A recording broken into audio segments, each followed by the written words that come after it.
Hello. It was one of those slow evenings when nothing in particular seemed destined to happen. I had just settled into my chair with a half-finished book when my phone buzzed. The message was short, almost casual. "Hey, are you busy? I need a little help with something in my room." The sender's name made my stomach tighten for reasons I didn't want to admit. Emma. She wasn't a stranger, not even a distant acquaintance. She was someone I'd known for a while, close enough to trust, but distant enough that a late evening message from her felt unusual. I stared at the screen longer than necessary before finally typing back, "What happened?" A reply came almost instantly. "It's silly, but the lamp by my desk broke. I tried to fix it, but it's worse now. Could you come take a look? Just for a minute." I hesitated. It wasn't far. Her place was just across the street. But there was something in the way she asked, like it was more than just about a lamp. Still, I told myself not to overthink. "Sure. Be there in a few." The night air was cool as I walked over, the street lamps humming faintly overhead. Her porch light was on, casting a warm glow against the quiet. She opened the door before I even knocked, as though she had been waiting. "Thanks for coming," she said with a small smile. Her hair was tied back loosely, a few strands framing her face. She wore a soft cardigan over a simple top, nothing extravagant, but the way she carried herself made her presence fill the doorway. "No problem," I replied, stepping inside. Her house felt different at night, cozier, quieter. The faint scent of lavender hung in the air, and I noticed a blanket folded over the couch, a mug left half full on the table. It wasn't messy, but it was lived in, personal in a way that made me feel like I was stepping into her private world. She led me down the hall and we stopped at her room. The lamp sat crookedly on the desk, its shade tilted, wires slightly exposed where she had clearly tried to fix it herself. "See?" she said with a laugh that was more embarrassed than amused. "I think I made it worse." I crouched down, inspecting the lamp. "Not too bad. Just loose wiring and the sockets a little bent. I can fix it." "Good thing you came then," she replied, her voice lighter now. I got to work, unscrewing the bottom, adjusting the pieces, carefully tightening the connections. It was the kind of simple fix that just required patience and steady hands. For a while, the only sounds were the faint click of the tools and the quiet hum of the house around us. I could feel her presence just behind me as she watched, closer than she needed to be. Finally, I straightened up and tested the switch. The bulb flickered, then glowed steadily, filling the room with warm light. "There," I said, brushing my hands together. "Good as new." When I turned to face her, she wasn't looking at the lamp. She was looking at me. Her eyes held mine, steady and unflinching. It wasn't a casual glance or a polite smile of thanks.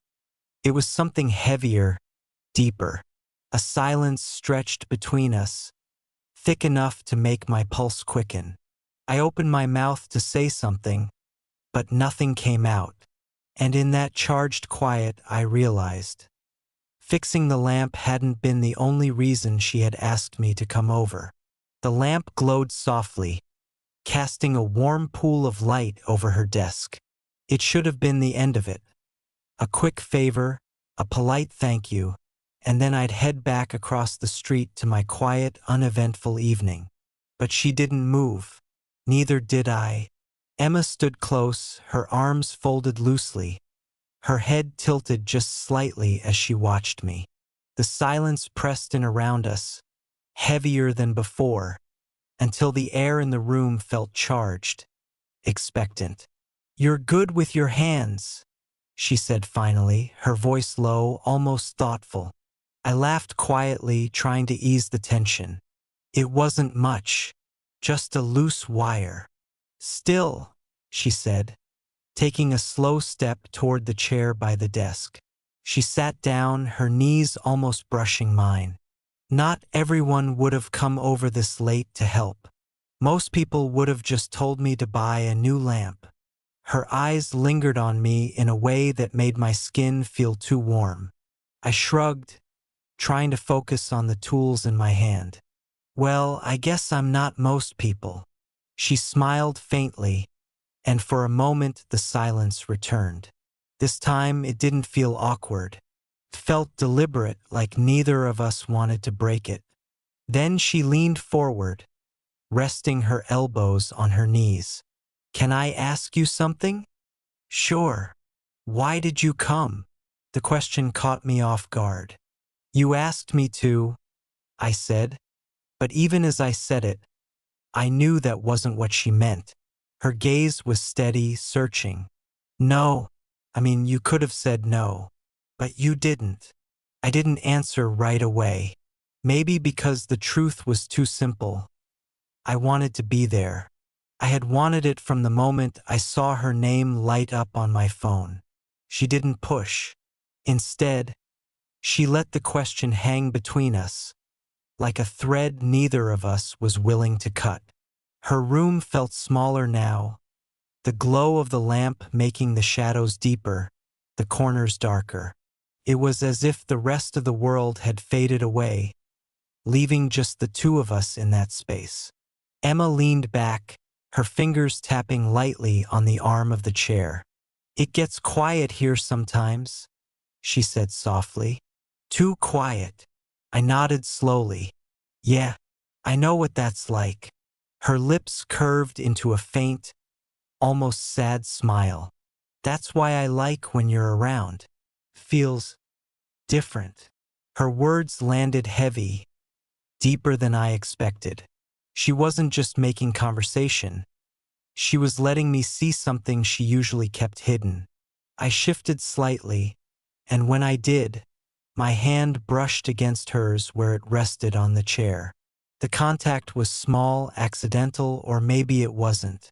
But instead of pulling away, she let her fingers linger against mine. Her touch feather-light but deliberate. My heart pounded. Her eyes met mine again, and this time there was no mistaking it. She wasn't just thanking me for fixing a lamp. She was asking something else, something unspoken. I swallowed hard, my throat suddenly dry. Emma! She shook her head gently, her hand tightening just slightly on mine. Don't, she whispered. Just stay. The room went still. The silence between us had shifted into something else entirely. Something that didn't need words.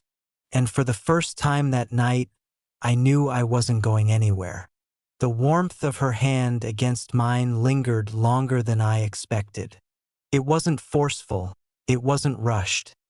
Just steady, deliberate, as though she was testing the weight of the silence that had fallen between us.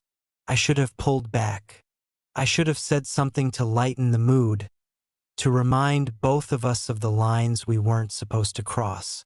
But I didn't. Emma's eyes never left mine. In that quiet, she seemed more vulnerable than I had ever seen her. Her voice was soft when she spoke, barely above a whisper. It feels good, not being alone tonight. Something in me shifted. All the usual walls, the ones that told me to be careful, to step away, crumbled under the sincerity in her tone. I could feel the tension humming in the air, like a string pulled too tight. I swallowed hard. You don't have to be, I said, surprising even myself. Her lips parted slightly, as though my words had caught her off guard. Then, slowly, she leaned forward, her hair falling to the side, brushing her cheek. Our knees touched, and the world outside her room seemed to vanish. Her hand slid from mine to the desk beside us, her fingers curling just an inch away from where my hand rested. That tiny gap felt electric. I hesitated, But then I closed it, letting my fingers intertwine with hers. The way her breath hitched told me everything I needed to know. She had been waiting for it. "Are you sure?" I whispered, though the question came too late. Her answer was in her eyes, in the way she squeezed my hand, in the way she leaned in until her forehead brushed against mine. The kiss was hesitant at first, light, questioning, but it carried all the weight of what we had both been avoiding. And once it started, it was impossible to stop. She leaned closer, her hand finding its way to my shoulder, pulling me in. The softness of her touch, the quiet urgency of her lips. It was all so real, so unguarded, that the thought of turning back disappeared. When we finally broke apart, her face lingered close, her breath unsteady. "I shouldn't have," she whispered, though her hand still gripped mine tightly. "Neither should I," I admitted, my chest pounding. She looked at me then, not as someone who had asked a neighbor to fix a lamp, not as someone who had reached out just for company, but as someone who wanted to be seen, to be understood. "It's been a long time since I felt this," she confessed, her voice trembling just slightly.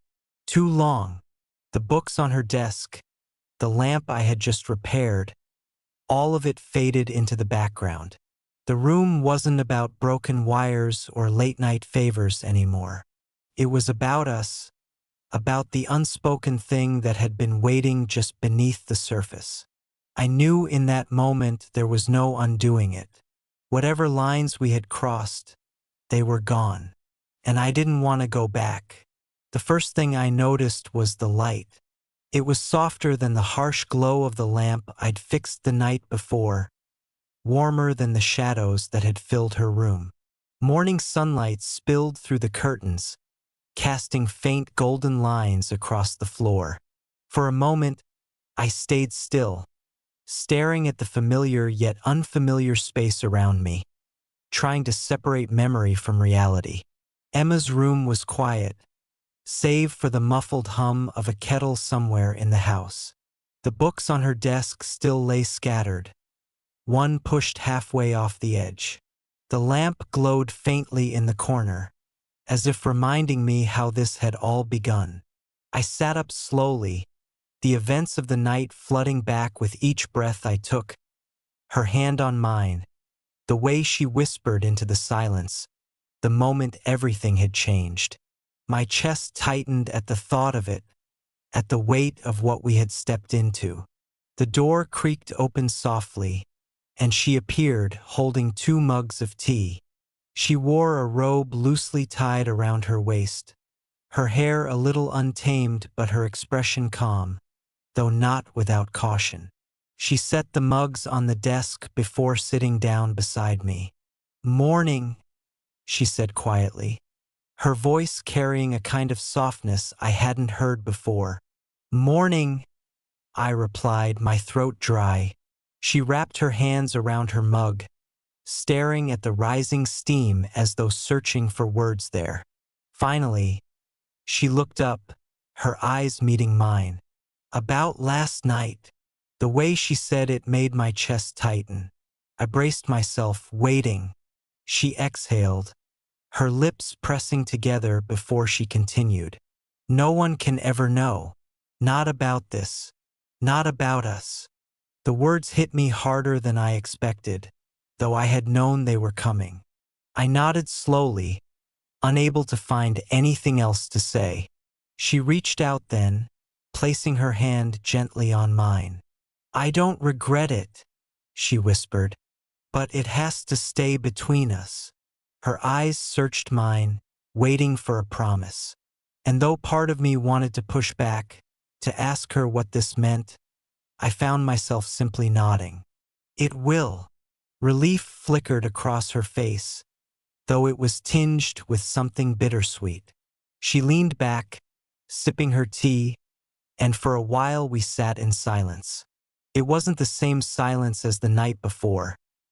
This one was fragile, careful, like glass that could shatter if we pressed too hard. Eventually, I stood, setting my mug aside. She followed me to the door, her steps slow, deliberate. At the threshold, she hesitated, her hand resting on the frame. "I'm glad you came," she said softly, "even if it was just to fix a lamp." I gave her a faint smile, though it didn't reach my eyes. "Me too." She opened the door, and the morning air rushed in, cool and sharp. I stepped outside, the street quiet in the early light, the world already moving on as if nothing extraordinary had happened. But for me, everything had. That night had started with a broken lamp, and it ended with a moment I knew would never leave me. The moment she looked me in the eyes, and everything changed.